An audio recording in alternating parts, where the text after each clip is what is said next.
Enamunya atonyezeemu. Alhamdulillah wassalatu wassalamu ala rasulillahi sallallahu alayhi wasallam.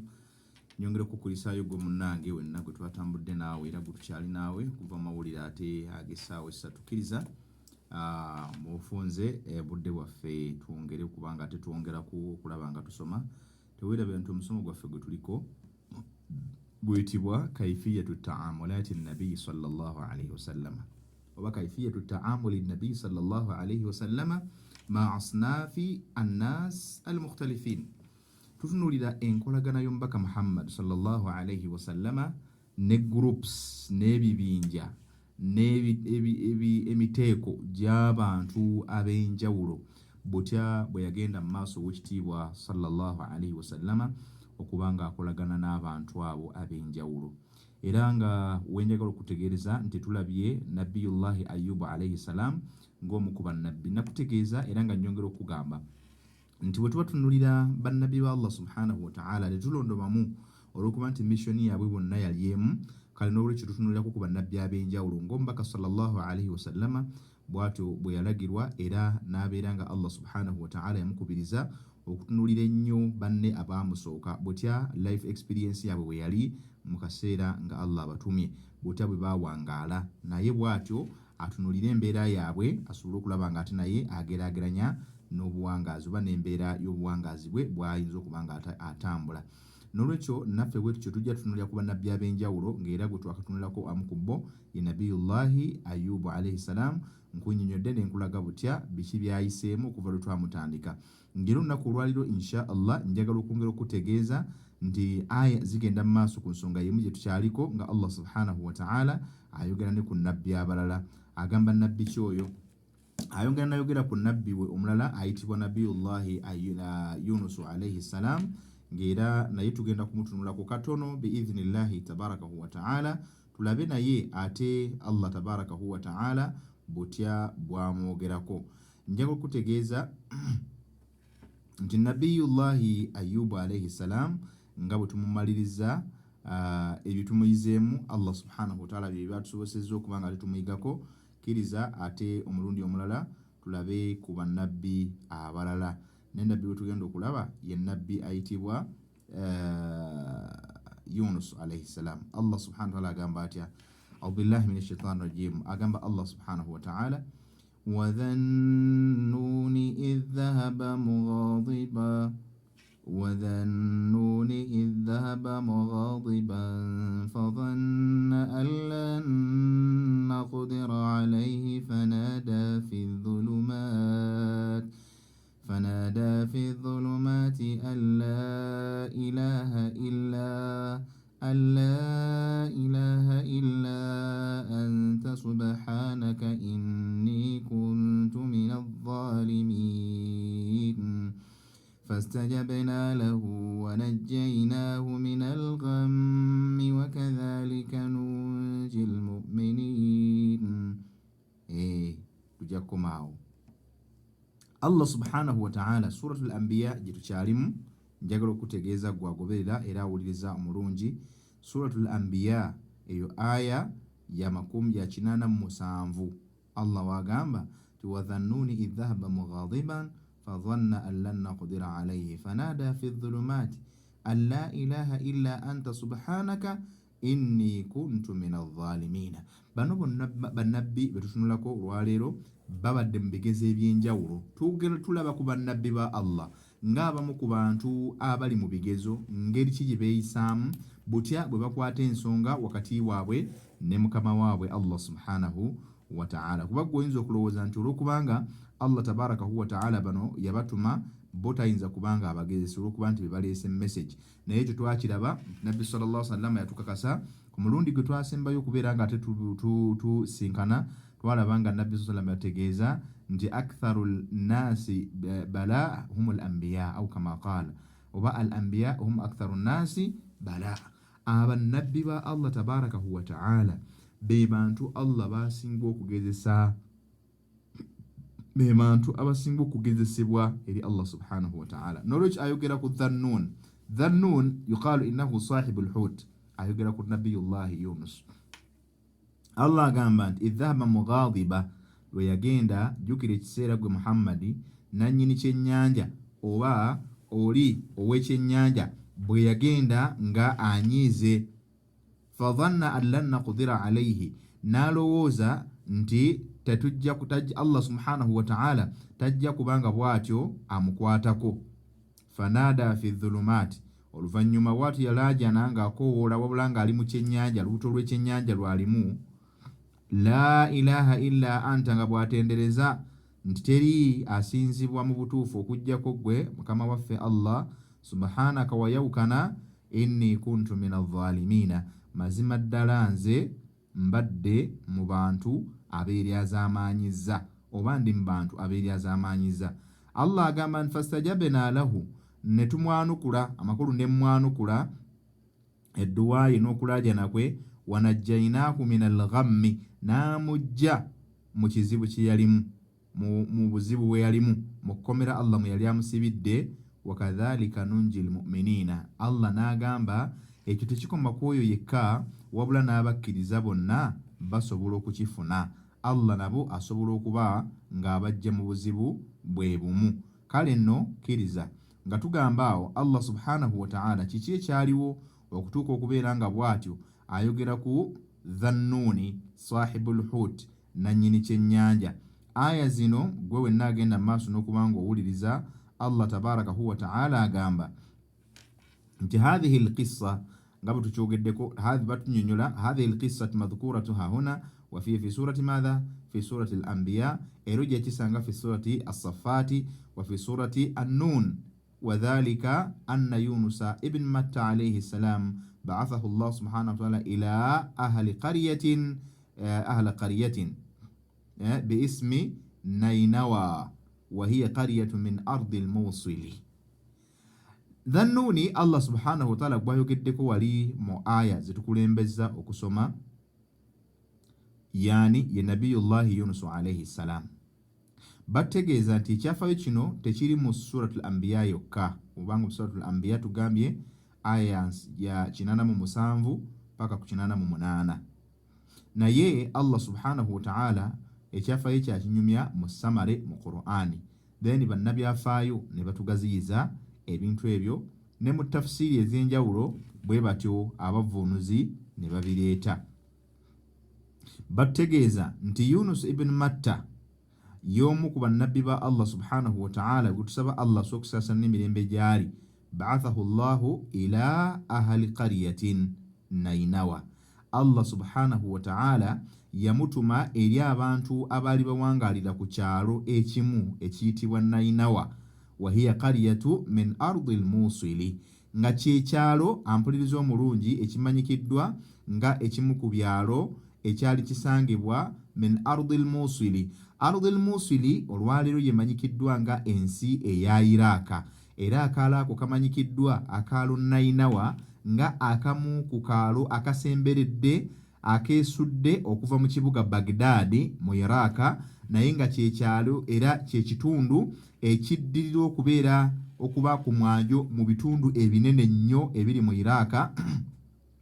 mu Iraka ng'era kyekisingamu population ennene ddala oluvannyuma lwa Baghdad. Allah subhanahu wa ta'ala kyekyalo kyayogerako kyeyatumako nabbi we ayitibwa Yunus alayhi salam. Agambye nti wahiya agambye nti fada'ahum ila Allah bwe yagenda eyo nabiyullahi Yunus alayhi salam yakola ogwamutumya gwe mulimu gwaki gwa kukoowoola kuba bannabbi bonna ye yali enkola gwe mulimu gwabwe Allah gwe yabatumanga kugenda kukoowoola bantu bali kubamanyisa nti bannange ateekeddwa okusinzibwa si mulala ye Allah subhanahu wa ta'ala. Nolwekyo byonna bimuliko mubiveeko mubeere nga bwe mutyo mweyuna eri okumanya omulezi wammwe jalla tabaraku wa ta'ala. Agamba yatuuka eyo fa abaw alayhi watamadu ala kufrihim monnange tebamufaako baagaana message yebaleetera era ne batakoma okwo bo ne bagenda mu maaso nakuliko organizinga bye baali bakola tebeefiirayo baasulayo gwa naggamba ne basigala wamma ku byobuwangwa byabwe bye baaliko ng'abaawano bw'omugamba naggamba tonnyumiza bya busiraamu ng'ate obujjajjaffe okuva edda nedda bwe bwasooka nga n'obusiraamu tebunnajja, neerabira nti munnange ye yakeerewa bukeereyi kufuna mesegi, naye ng'obusiraamu bwo okuva edda nedda bwali weebuli. Kakati nno bwe kityo ne wano abantu ba Nabiyullahi Yunus alayhi salam baagaana okubanga bwe batyo bamukkiriza, naye mu kugaana okumukkiriza ne yeekandagga. Fakharaja min bayni adharihim mughadiban lahum, n'afuluma amakulu n'ava gye bali, n'asalawo okufuluma akaala ako nga musunguwavu munyiivu yeekabye, n'asalawo okugenda okubaleka, ate oba bo bagaanye okukkiriza mesegi gy'aleese, yanyigawo bunyiizi. Wa wa'adahum bil adhabi ba'da 3, era n'abagamba nti mugaanye okujja okuwuliza mesegi, naye mukimanye nti oluvannyuma lw'ennaku 3 ebibonerezo mujja kubifuna, bijja kubatuukako.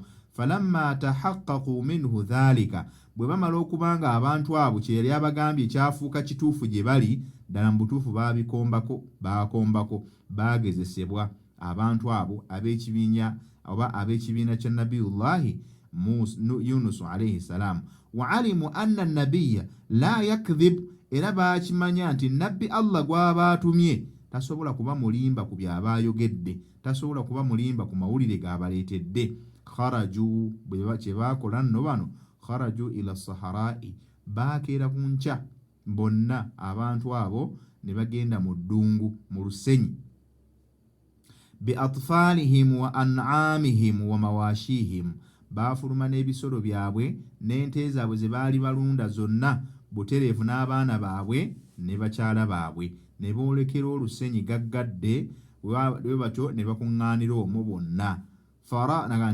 faraqaw bayna ummahatiha wa awladiha, era bwe batyo n'abaana baabwe bwe bagenda nabo. Thumma tadarra'u ila Allahi azza wa jalla, baasitula abaana baabwe ne basitula bakyala baabwe ne basitula ebyolundi byabwe byonna ne bagenda nabo, era bwe batuuka tadarra'u ila Allahi azza wa jalla. Abantu babogerako be bantu ab'omulembe gwa Nabiyullahi Yunus alayhi salam ibn Matta. Bwe bamala okuba nga batuuka eyo, munnange kye baakola bwe batyo tadarra'u ila Allah, beetowaza ne beewombeeka ne bakkakkana mu maaso g'omulezi waabwe Allah, ne bakkakkana. Thumma tadarra'u ila Allahi azza wa jalla waja'aru ilayhi, era ne basalawo okubanga badda gyali. Waragatil ibilu wa faslaniha wa kharat al-baqar wa awladiha wa thagat al-ghanam wa hamlaniha farafa'a Allahu anhum al-adhaba. Bonna n'ebisolo munnange bwe byatuuka ne bikkakkana, ebyo ebyalina amawako mu byo n'ebyo ebyalina emyana byabyo ebigoberera, bwe batyo byonna ne bikkakkana ne balaajana eri Allah subhanahu wa ta'ala. Allah n'abajjako ekizibu. Farafa'a Allahu anhum albala, naye ebbala eyo agibajjako atya? Agibajjako ng'olwedde yagibasabira nabbi waabwe Allah gwe yali abatumyemu, munnange tebakyamulabako, taliiwo. Bali mu kulaajanira Allah abajjeko ebizibu. Mu ddungu bonna baakimanya nti nabbi wa Allah byayogedde biteekwa okubakwata, kubanga tahaqqaqa dhalika anhum, kyabatuukako nga bwe yakibagamba, era ne batandika okuexperiencinga ebizibu bye yali abakoze eki, bye yali abagambye olubereberye bwe baamala okubanga bagaanye message gye yali abaleetedde. N'agamba nti wakharat n'agamba nti falawula kanat qaryan, Allah atugamba mu Qur'ani, era kyekimu omulembe gwa nabbi Yunus gwampuliriza omulungi, kimanye nti gumu ku mirembe Allah subhanahu wa ta'ala egy'enkizo gy'ayogerako ogw'okuba nti abantu bonna abali ku mulembe ogwo bonna munnange bamaliriza bakkiriza, nga Allah bw'abogerako mu Qur'ani ey'ekitiibwa mu suratu Yunusu aya ya 98. Allah agamba falawla kanat qaryatun amanat fanafa'aha imanuha, singa wali akaalo akasobola okubanga kakkiriza, okukkiriza kwako ne kubeera nga kakuganyulwamu nga akaalo ki fanafa'a imanuha illa qauma Yunus, illa qauma Yunus lamma amanu kashafna anhum adhaba al-khizyi fil hayati ad-dunya wa mata'nahum ila hin. Allah agamba nti singa bakkiriza ng'akaalo kaani nga akaalo oba abantu bannabiyullahi Yunus alayhi salam Allah bye yasindikira okugezesa, naye bwe baafuluma bonna ne boolekera olusenyi n'ebisolo byabwe n'ebirundibwa byabwe byonna ne bagenda beera nga bakkakkana mu maaso g'owekitiibwa Allah mu kubeera nga bawanjaga abataase abajjeko ebyo nabbi waabwe yali abalangiriddeko olw'okugaana okukkiriza. Allah agamba nti okukkiriza kwabwe kwabagasa, fanafaha imanuha, okukkiriza kwabwe kwabagasa.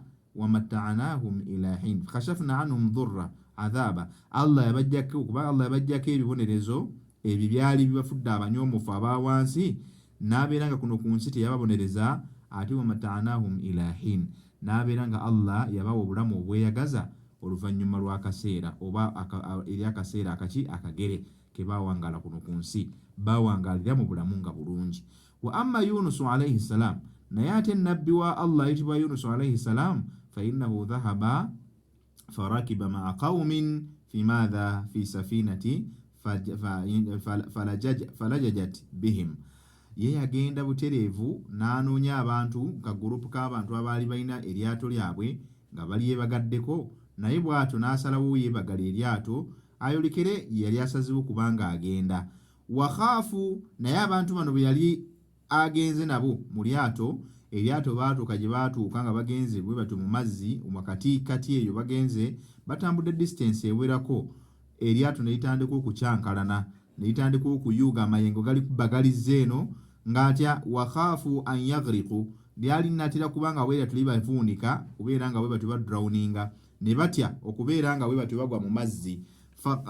Faqtara'u, ne baleera nga bwe batyo bassaawo enkola ey'okkuba akalulu. Ala rajulun yalqawnahu min bainihim, nga bakakuba ku musajja yenna gwe banaaba basanze ng'ali mu bo, yatakhaffafuuna minhu, agenda kubeera nga omusajja oyo bamwewonya basobole okuba nga bawona obuzibu bakola ki bwe balimu. Ekitegeeza abantu b'ennyanja okuva edda n'edda nga balinamu engeri y'obweraguzeraguze nti enze embeera yonna bwe batuukako tebamala gakola ki, tebamala gagamba nti evudde ezze yokka bw'etyo. Waliwo ekiteekeddwa okuba nga either eryato nga lyeririko ekikyamu oba nga bye bali nabo mwe muli ow'ekisiraani, nga bwe kyali ku mulembe guno abantu bano bwe bakola ki, bwe baakola.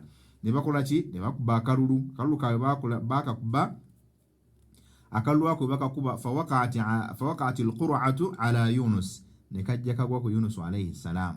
Fa abaw an yalqawhu, ne bagaana omukwata omusuulayo omulundi ogwo ogusooka. Thumma aadu al-qur'a, ne bagamba akalulu kano tukaddemu. Bwe bakaddamu, fawaqa'at alayhi aidan, era ne kagwa ku Ayubu, ne kagwa ku Yunus alayhi salam. Fa abaw, era ne bagaana omukwata okumukanyugayo mu mazzi, kubanga baali ekyolide baakisazeewo nti akalulu kanaagwako yajja okubanga ye kizibu ekireese eryato okubanga teriteera ku mazzi. Thumma aduha, ne bakaddamu, fawaqa'at alayhi aidan, era omulundi ogwokusatu ne kagwa kwani, ku nabiyullahi Yunus. Kitegeeza nti ensonga yonna tomala gagiramula bw'otyo. Oteekeddwa okuba nga weebuuza okumala emirundi egiwerako ng'esatu n'olyoka okola decision. Kye tulabye nti kirungi nnyo ensonga yonna bw'ebanga ekutuuseeko n'oba nga tomala gagisalawo, okuggyako ng'osekeddwa okuddiŋŋana for about 3 times and above, emirundi egiwerako ng'esatu n'okudda waggulu. Bw'obanga ofuna eddala kyekimu kyekyo oba negative oba positive, ne kiba kikuwa ensalawo entuufu okubanga either ogenda n'ekintu ekyo mu maaso oba okubanga okyejjako. Ne bano bwe batyo bwe baakola. Qaala, oluvannyuma lw'ekyo, qaala Allahu ta'ala, Allah ayogera ku nsonga eyo. Fasaahama fakaana min almudhadin, baakuba akalulu, ayi waqa'at alayhi alqur'a, akalulu bwe baakakuba kaamalirizanga kagwa ku Yunus alayhi salam. Faqaama Yunus alayhi salam, n'ayimirira Yunus alayhi salam. Watajarrada min thiyabihi, ne yejjako engoye ze zonna butereevu. Thumma alqa nafsahu fil bahari, oluvannyuma ne yeesuula mu mazzi. kubanga kyekyali yali decision eddako nti anaali ku lyato atufuulidde eryato kuno kubanga lifuuse lizibu kifuuse ekizibu okubeera nga tugenda kugwa mu mazzi lwa muntu omu. Ne bakuba akalulu ne kakuba Yunusu n'alaba nga talina kyakkola okuggyako okubanga ye kennyini yeesula mu mazzi. Bw'atyo yayimuka engoye ze n'aziteeka ku wabbali ne yeesula mu mazzi n'agagwamu ag'ennyanja. So thumma alqa nafsahu fi lbahari وقد أرسل الله سبحانه وتعالى من البحر الأخضر فيما قاله ابن مسعود حوتا. naye mu kaseera Yunusu alayhi salam we yali yeesuulidde mu mazzi, mukama waffe Allah subhanahu wa ta'ala yali amaze okuba nga asindika ekyennyanja okuva mu nnyanja eyitibwa Baharul Akhdari, the Green Lake, mu nnyanja eya kiragala. Allah yali asindise ekyennyanja ng'ebigambo biripootingibwa okuva eri omu ku basahaba ayitibwa Ibn Mas'udi radiyallahu ta'ala anhu. Osobola okunoonyako ku Google n'olaba Baharul Akhdari yeriwa, the Green Lake eririddawa era esangibwawa, ekyennyanja kino gye kyava. Simanyi oba leero kikyaliyo oba gwe bw'okinoonyerezaako n'ogenda oyinza okukisangawo osanga. N'olwekyo bw'oba oginoonyerezaako Green Lake, ekyennyanja ekyo batunnyonnyola nti gye kyava ne kijja nga kyolekera nga Allah subhanahu wa ta'ala yakitumye, anti yafuga buli kimu mukama waffe Allah tabarakahu wa ta'ala.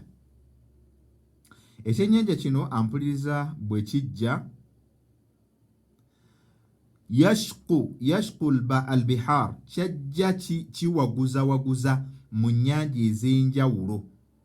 Kyajja olw'obunene bwakyo kyagendanga oluusi ewamu nga kyasa n'okwasa mu mayanja ago, mu nnyanja ezo ez'enjawulo okusomoka okutuuka Allah gy'akitumye. Hatta jaa faltaqama Yunusu hina alqa nafsahu fi safina min as-safina, okutuusa lwe kyatuuka eri nabiyullahi Yunusu alayhi salam oluvannyuma lw'okwesula mu mazzi ng'avudde mu lyato, ne kimubaka era ne kimumira butereevu nga Allah yakiragidde. Fa awha Allahu ila dhalika alhut, Allah yassa obubaka eri ekyennyanja ekyo alla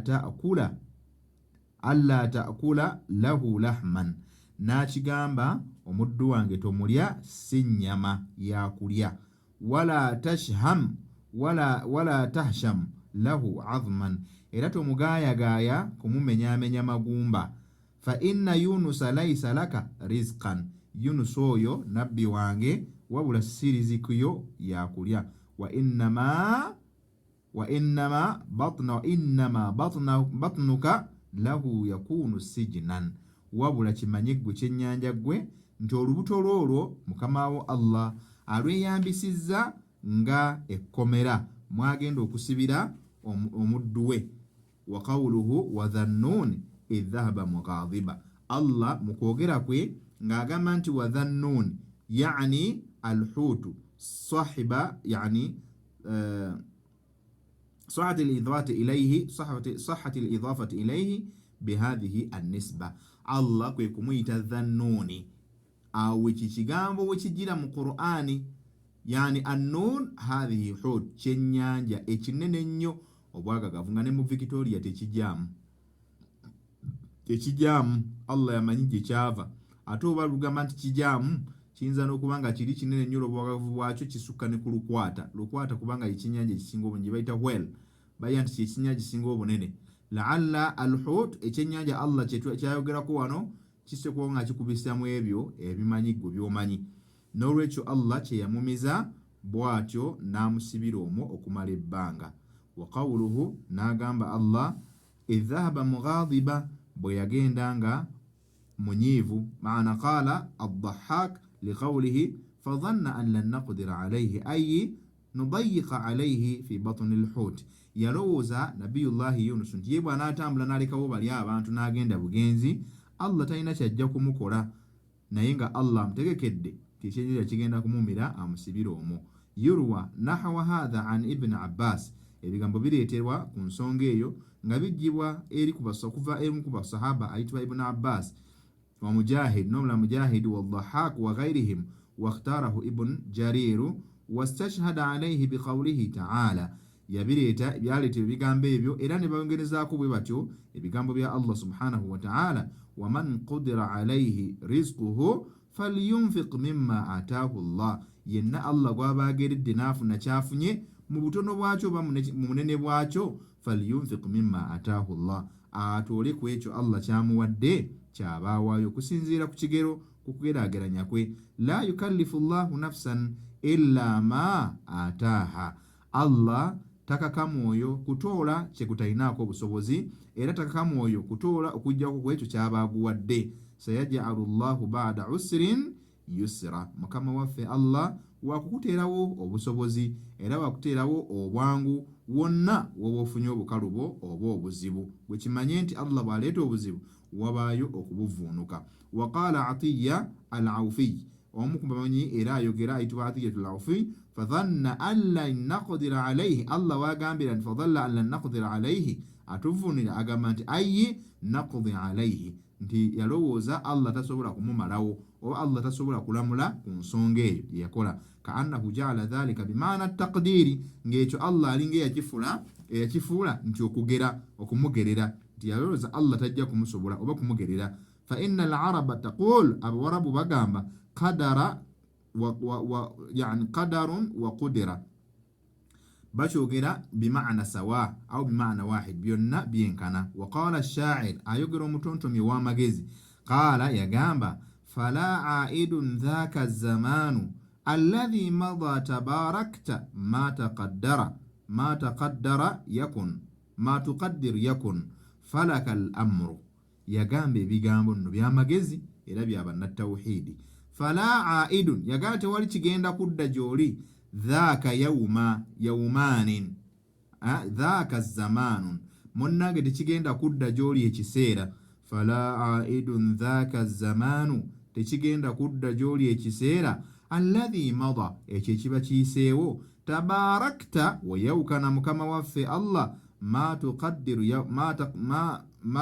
tuqaddiru yakun kyoba ogeze kiba falaka al-amru n'olwekyo ensonga zisigala gy'oli esose ibaara edda eri omuntu omwana Adamu Allah ye wa ddembe asobola okuzzaayo ekiseera ne bw'aba yagadde kukizza mazima mabega nga bw'aba ayagadde n'olwekyo gwe omuddu manya nti fala aidu dhaaka zamaanu alladhi mada teri kiseera kigenda kudda gy'oli bwe kibanga ddala kiyise n'olwekyo tabarakta wayawukana Allah ma tuqaddiru yakun kyoba osazeewo kiba kyoba ogeze kyakubaawo falaka al-amru ensonga zisigala gy'oli waminhu qawluhu ta'ala Allah watugambira faltaqa al-maa'u ala amrin qad qudir Allah yasinkanya amazzi ne gasinkana ku lw'ensonga eyali emaze okuba nga bwetyegerebwa ku lw'ensonga oba ku lw'okusalawo kwa Allah kwe yali amaze okuba nti asalawo mu bigambo ebyo byonna tubyogera nga tugezaako kunnyonnyola ebyatuuka ku nabbi wa Allah ayitibwa Yunusu alayhi salam gwe bayita Enoka abamu wa ne nabiyullahi Ayubu bannaffe bamuyita si ye Jacob bamuyita ya Rab erinnya ligenze balina erinnya lye bamuyita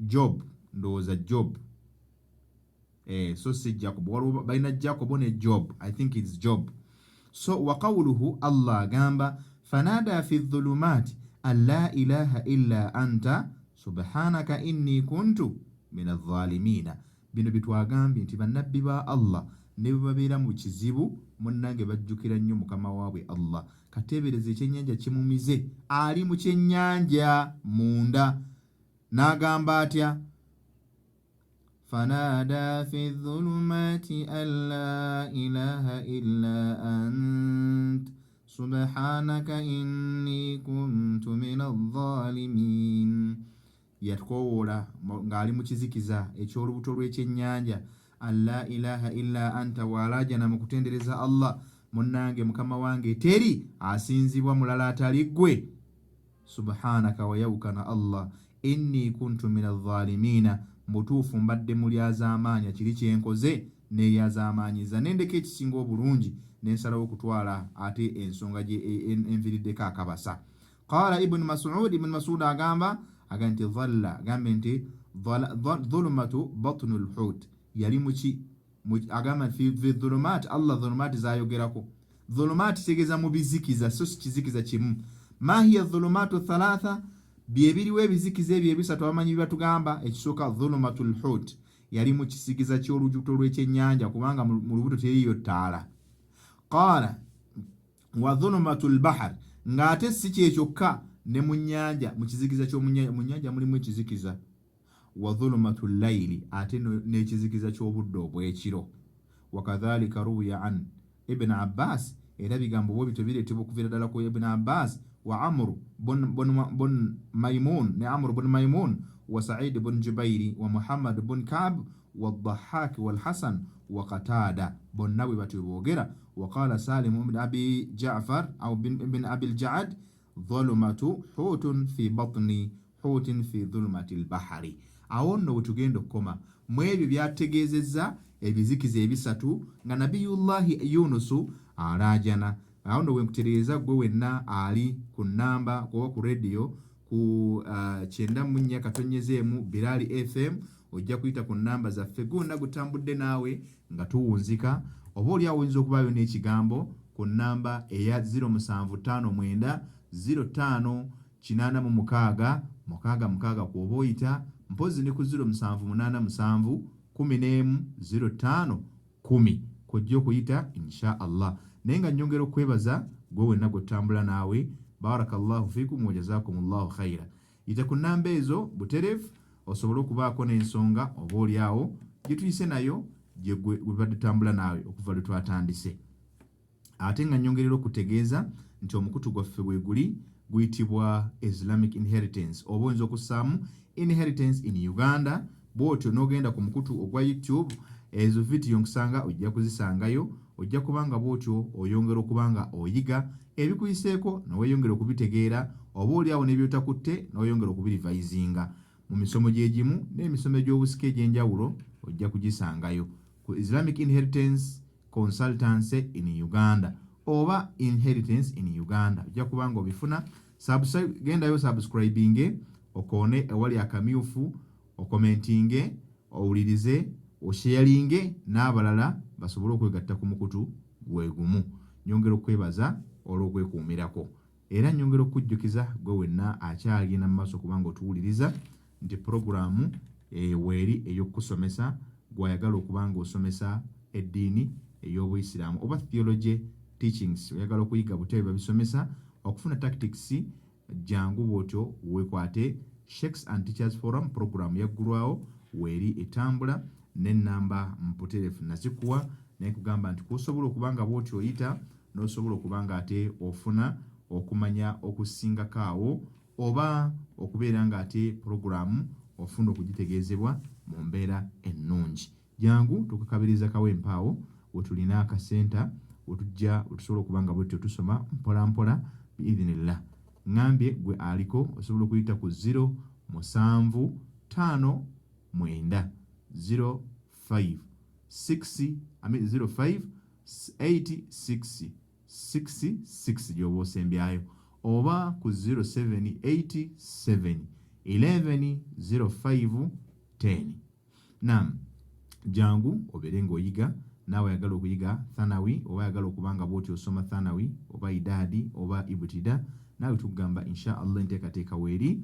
Jangu osome weekends weeziri oba daire weeziri, bw'oti obeere nga naawe osoma otuule okule ofune ebbaluwa abaana ze bafuna mu masomero gonna ag'Obusiraamu, ze syllabus zennyini ze tugoberera ate nga ne senta tuzirina. Tugamba nti insha Allah jangu obeere ng'otuula ku namba zino zaffe kujja okuba ng'oyita okusobola okufuna ebisingako awo ku 0772 0772 86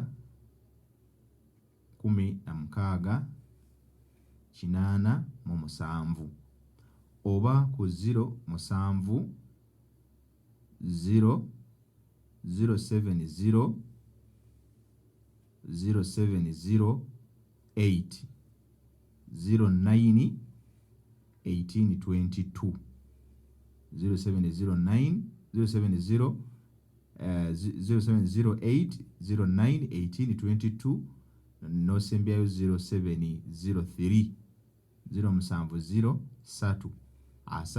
33 7 9 ezo namba ziri ku WhatsApp osobola okubanga bwotyo otukontaktinga biidhinillah. Kkiriza akadde kaweddeyo, manyi nti abaliko betuba tutambula nammwe bw'onooba tobifunye ku YouTube channel insha Allah ojja kusobola okubanga ate obifuna okusobola okubanga ate tuganyulwa. Barakallahu fikum wa jazakumullahu khairan fid dunya wal akhirah. Wassalamu ala al mursalina walhamdulillahi rabbil alamin. Assalamu alaikum wa rahmatullahi wa barakatuh. Lwa programu za ddaawo ezeesigika wulirizanga 94.1 FM.